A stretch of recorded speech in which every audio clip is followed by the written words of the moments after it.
Good morning from Calzadilla, dear fellow pilgrims, on the Via della Plata towards Mérida, today to Zafra, 17 kilometers. First of all, it's time to stand at attention for the coming Christmas festivities, and, if the chewing bar allows it, crack a walnut. But you know what? I prefer a cross-toasted bread roll with melocotton spread, i.e. peaches for breakfast.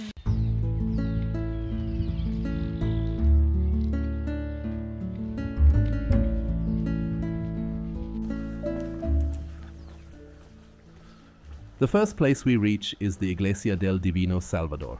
We are going to Zafra today, and it's through green country, wide open country, great country. The Via della Plata is a hidden treasure among all the routes that exist.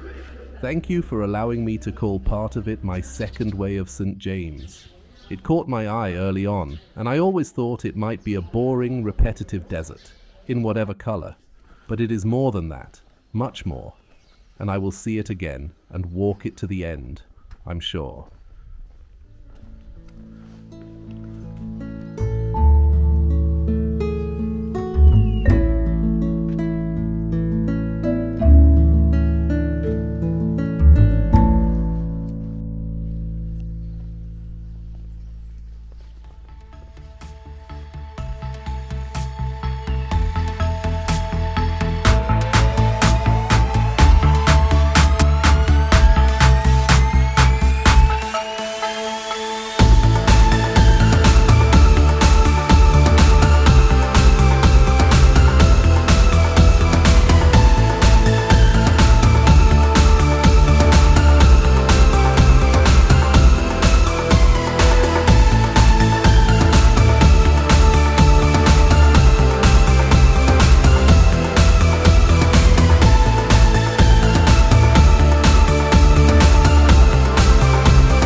First, I have to find my way out, from the city to the countryside. Who can help? Yellow arrows, of course. Where are they? They're always there. At some point, I remember well, on the Camino Frances, I was on the phone with my father, and he asked me, all worried, "Tell me, son, how are you actually finding your way around Spain? How do you know where to go?" I replied, "Dad, don't worry. At every junction, at every crossroads, even at every pad path that leads off the road, there's a little yellow arrow somewhere pointing the right way. You don't really need a mobile phone with GPS or a printed, neatly laminated map. You can't get lost, at least not in 99% of all cases. At some point, however, and I'm not revealing anything new to experienced pilgrims, you get a rough feeling of where you're going, where the right path leads, and another sometime later, you become one with the path, and you just walk, and you know that every path has only one destination. The Italian accompanies us this morning. He walks the whole way. We asked all the pilgrims. Almost all of them only go as far as Mérida, but he goes all the way to the end. We see him for the last time today. I think he has reached his destination. He was a friendly, introverted, devout person. I can see him in my mind's eye, reaching the cathedral in Santiago, grateful and silent, and returning home richly blessed. He reminds me of the equally introverted Italian I met on the Frances. I should take an example from them more often, and anchor my lower jaw somewhere on my upper lip with tape. Every obstacle is overcome at some point. Here in the West, it's the puddle of the overflowing addiction to communicativeness. It is incredibly fun to jump into it and savor it to the full. But we can also steer clear of it, and then, unexpectedly, a completely different perspective opens up.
Ah, what is that?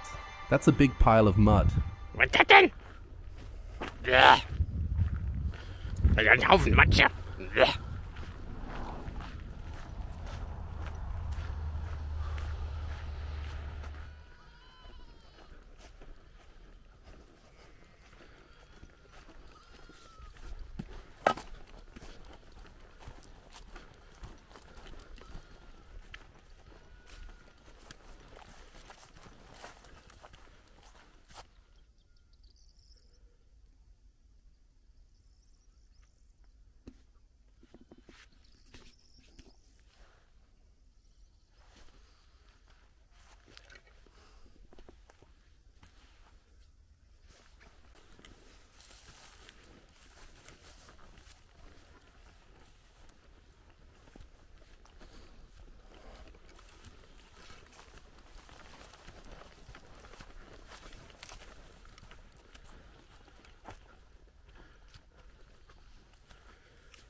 Ne? Oh, ist so, gerade eine richtig schöne Glitch-Situation hier.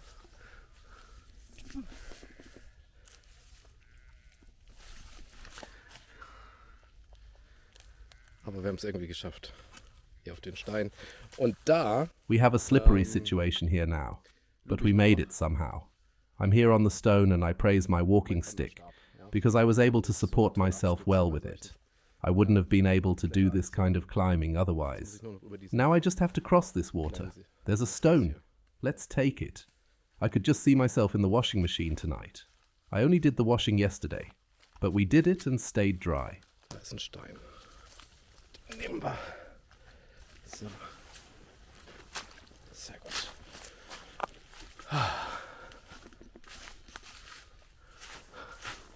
Ich sah mich gerade schon so ein bisschen in der Waschmaschine heute Abend. Dabei habe ich jetzt gestern erst Wäsche gewaschen. Ja, wir haben es geschafft.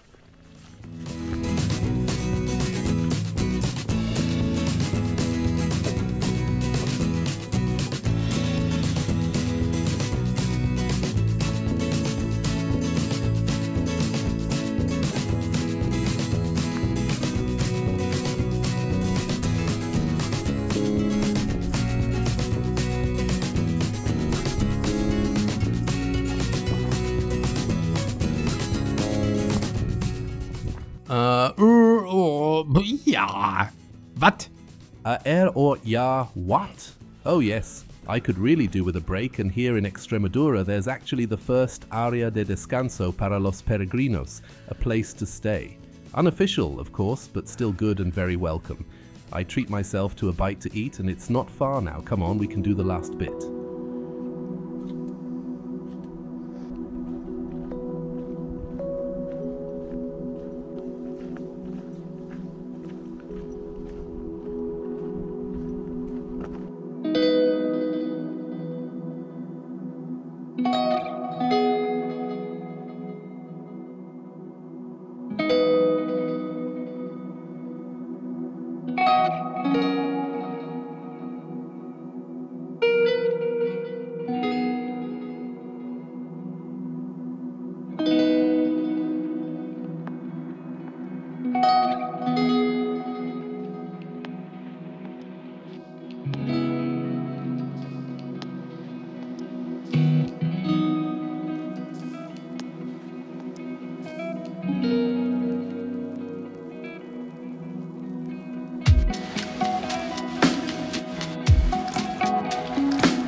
So, jetzt haben wir wieder ein Problem. Ne?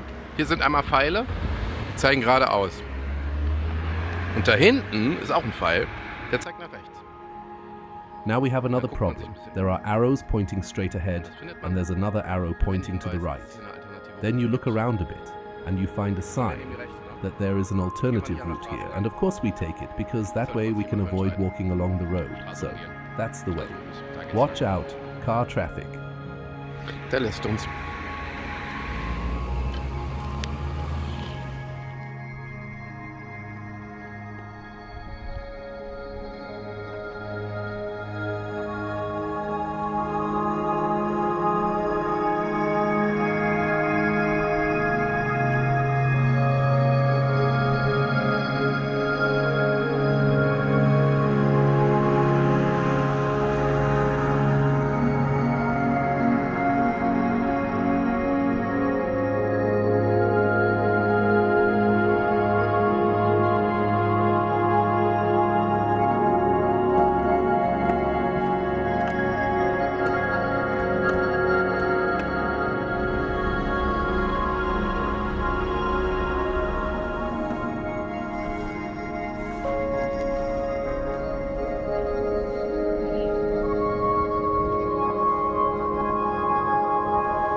In Zafra, I don't go to a supermarket first thing. No, I go to Lidl, and I don't know if it's scary or just out of phase, but as soon as you walk into a supermarket, you know, from home, you think you're back home, because there's exactly the same stuff, mostly, and the layout of the shelves is exactly as you know it.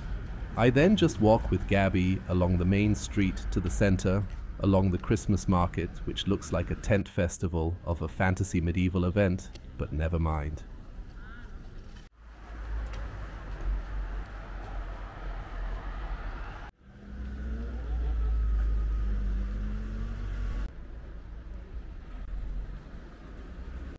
We reach the monastery, which has been converted into an albergue, and I'm not giving too much away when I say that it's the best accommodation we've had on the Via de la Plata so far. super friendly hosts and an ambience to be proud of. All for a penny.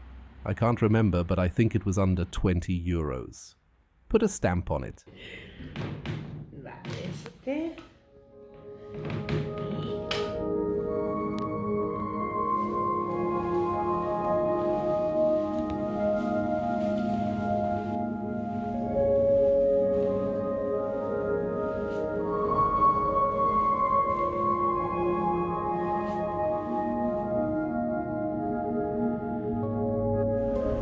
In Zafra, we connect with history, as the Via de la Plata is a Roman road that led from Seville in the south to Astorga in the north in ancient times. This place was later overrun by the Moors. They gave it its current name. It was reconquered in the 13th century and probably fell under the rule of a Grand Master of the Order of Santiago. So it all fits. I remember the words of a waitress from Sarria, who told us with a friendly smile that due to the rule of the Moors in Spain in the Middle Ages to this day, more than 70% of all Spaniards are actually at least half Moroccan, half Algerian, half Tunisian, half Libyan, half Egyptian. This way breathes history, and incidentally, it is also older than Christianity. The Celts built several cult cities along the route, at least in the north. There are hardly any traces of this in the south. But I'm already rambling on again. We discover the town and then head straight into the arms of our host Mum, who welcomes us with a fantastic pilgrim's menu.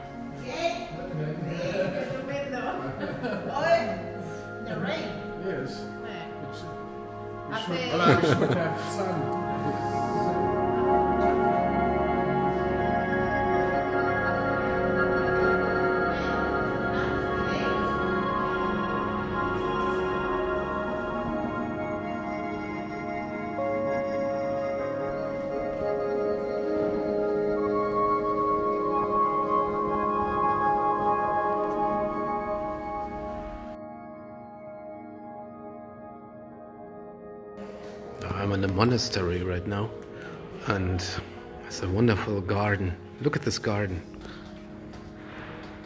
And there's no roof. Yeah, tomorrow I'm going to Villafranca. After Villafranca tomorrow maybe to Mérida. Then I see Mérida for a few hours, and then we drive to Sevilla. I go into this garden, go to the church. Then I drive with the bus to Granada, because it's a better connection between Sevilla and Granada than Mérida to Granada. And then I'm in Granada, and all the people are telling me about Granada. I have a guy from Spain, he's giving me some links to a cave where flamenco dancers, naked flamenco dancers are having fun with me, in a few days. And I need the address. I hope to meet you guys there. So, now I'm going back to my Vino. So, jetzt gibt es hier im Kloster Abendessen. Hier ist der Raum.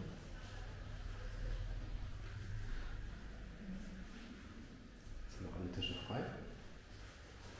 Nur ich und Klaus sind hier. All of us. A good 80% of all the pilgrims we met so far met again at this table tonight. Almost a good end to the journey. We toast to that.